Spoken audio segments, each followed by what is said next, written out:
আসসালামু আলাইকুম বন্ধুরা, কেমন আছেন আপনারা সবাই? আমি ভালো আছি, আল্লাহর অশেষ রহমতে। আশা করছি আপনারাও সবাই ভালো আছেন। আপনাদের সবার সুস্বাস্থ্য কামনা করে আজকের ব্লগটা শুরু করছি। আশা করছি সবার ভালো লাগবে। যদি ভালো লাগে অবশ্যই একটা লাইক করবেন, সুন্দর একটা কমেন্ট করবেন এবং আমার ইউটিউবের এই চ্যানেলটি সাবস্ক্রাইব করে নিয়ে আমার পাশে থাকবেন। আর যদি আমার ভিডিওর মধ্যে আপনারা যদি কোনো ভুল দেখেন সেটা আমাকে অবশ্যই বলবেন। আমরা মেয়েরা ঘুম থেকে উঠেই দায়িত্ব, সংসারের দায়িত্ব, স্বামীর প্রতি দায়িত্ব, ছেলের প্রতি দায়িত্ব, শ্বশুর শাশুড়ির প্রতি দায়িত্ব, সবার প্রতি দায়িত্ব পালন করতে গিয়ে অনেক মেয়েরাই আছি যারা নিজেদের কথা ভুলেই যায়। আমরা অনেকেই নিজের যত্ন নেওয়াটা একদম ভুলে যাই, কিন্তু নিজের যত্ন নেওয়াটা কিন্তু কোনো স্বার্থপরতা নয়। আমি যদি ভালো থাকি তবেই না আমি আমার পরিবারকে ভালো রাখতে পারবো। তাই আমি আপনাদের সবাইকে বলবো যে সংসারে হাজারটা কাজের মধ্যেও নিজের জন্য অন্তত আধা ঘন্টা সময় বার করুন, নিজের শখগুলোকে পূরণ করুন। সংসারের অনেক রকমের কাজ থাকে, তো সব কাজ নিজের কাঁধে না নিয়ে সংসারের সবার মধ্যে ভাগ করে দিন কাজগুলোকে। স্বামী সন্তান সবাই মিলে ছোট ছোট কাজ করলে এতে কিন্তু মানসিক চাপ অনেকটা কমে যায়। আর দেখবেন, আমি যেটা মনে করি, আমি আমার অভিজ্ঞতা থেকে বলছি যে সম্পর্কটাও কিন্তু খুব মজবুত হয়। আমরা যেহেতু রক্ত মাংসে গড়া মানুষ, তো আমরা যখনই সংসার জীবনে আসি, সংসার করতে গিয়ে নানা সমস্যার সম্মুখীন হবই। রাগ বা দুঃখ না করে মাথা ঠান্ডা করে ধৈর্যের সঙ্গে সেই সমস্যাটা সমাধানের চেষ্টা করতে হবে। আর দেখবেন, যেহেতু আমাদের নিজেদের পরিবারের মধ্যেই যদি সমস্যা হয়, এটা কিন্তু হাসি মুখে সহজেই এর সমাধান কিন্তু হয়ে যায়।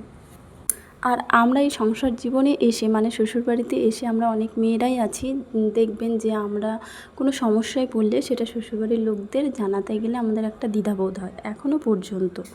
তো আমি সেক্ষেত্রে বলবো যে কোনো সমস্যার হলে সেটা খোলামেলা পরিবারের সঙ্গে আলোচনা করা উচিত। কারণ সব দায়িত্ব যদি নীরবে নিজে বহন করতে যান, তাহলে দেখবেন মানসিকভাবে আপনি অনেকটা মানসিক রোগী হয়ে যাবেন। আমাদের জীবনে হাজারো ব্যস্ততা থাকে, কিন্তু এই ব্যস্ততার মধ্যে আমাদের কি করতে হবে সেটা হচ্ছে পরিবারের সঙ্গে সারাদিন না হোক একবেলা অন্তত বসে খাবার খাওয়া বা গল্প করা, এটা কিন্তু আমাদের করতে হবে। আর দেখবেন ওই মুহূর্তগুলো না এক প্রকার মানসিক শান্তি এনে দেয়। মানে সারাদিনে আপনি যত কাজ করবেন, সেই একসাথে পরিবারের সঙ্গে বসে যখন এক কাপ চায়ে চুমুক দেবেন, তখন দেখবেন সেই সারাদিনের কষ্টটা যেন কোথায় চলে গেছে। একটা মানসিক শান্তি ভিতর থেকেই আসে।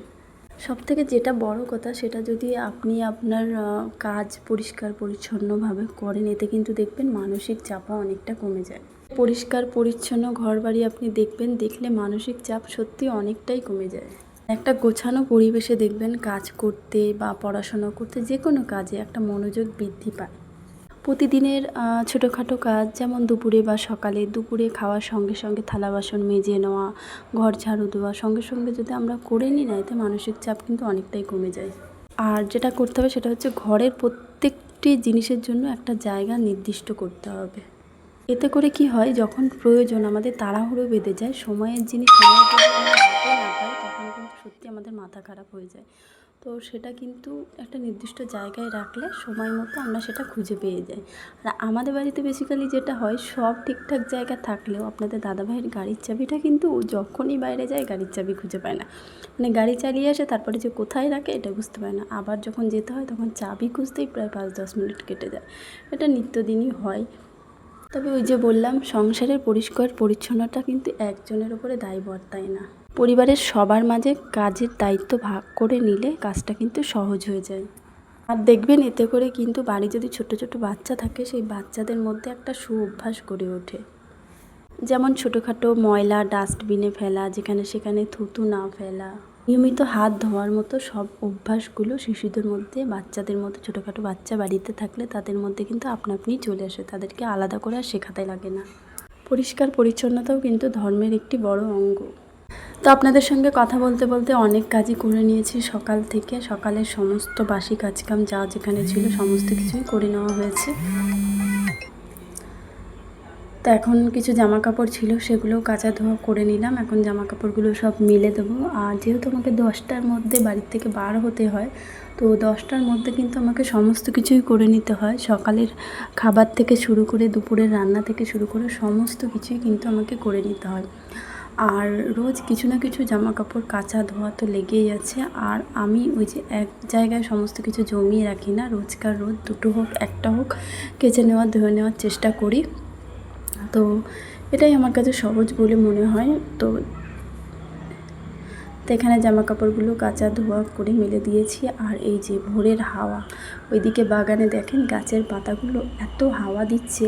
আর এই যে ভোরবেলা কাজ করতে এত ভালো লাগে, যেটা সারা দিনে হয় না। 8টার পরে এতটাই গরম পড়ে যায় যে আর ভালো লাগে না কিছু কাজ করতে। তো আমার যেহেতু 10টার সময় বেরোতে হয়, তো 10টার মধ্যে সমস্ত কাজকাম গুছিয়ে নিয়ে বেশ ভালোই শান্তি লাগে। আর এখন চলে আসবো বেগুন গাছগুলোয় পানি দিতে। আর আপনাদের তো আমি দেখিয়েছি আগের ভিডিওতে যে বেগুন গাছে একটা মাত্র বেগুন হয়েছে। তো এখন সেই বেগুন গাছগুলোই সমস্ত পানি দিয়ে দিচ্ছি। আর এই যে বাবাইয়ের সাইকেলটা না, এটা কালকে তোলা হয়নি, এটা বাইরেই আছে। আর এই সাইডে রাখলে, এটা ঘরের পিছন সাইড, তো এই সাইডে রাখলে দেখা যায় না, তো সাইকেলটা তোলাও হয় না আর কি, বাবাই তোলে। আর ওরা আপনাদের দাদাভাইও মাঝে মাঝে তুলে দেয়। তো এদিকে বাইরের কাজ আমার সমস্ত কিছু হয়ে গেছে। এখন বারান্দাটা ভালো করে ধুয়ে মুছে পরিষ্কার করে নেব। তো চলেন এখন ভালো করে এটা বারান্দাটা ধুয়ে মুছে পরিষ্কার করে নিই।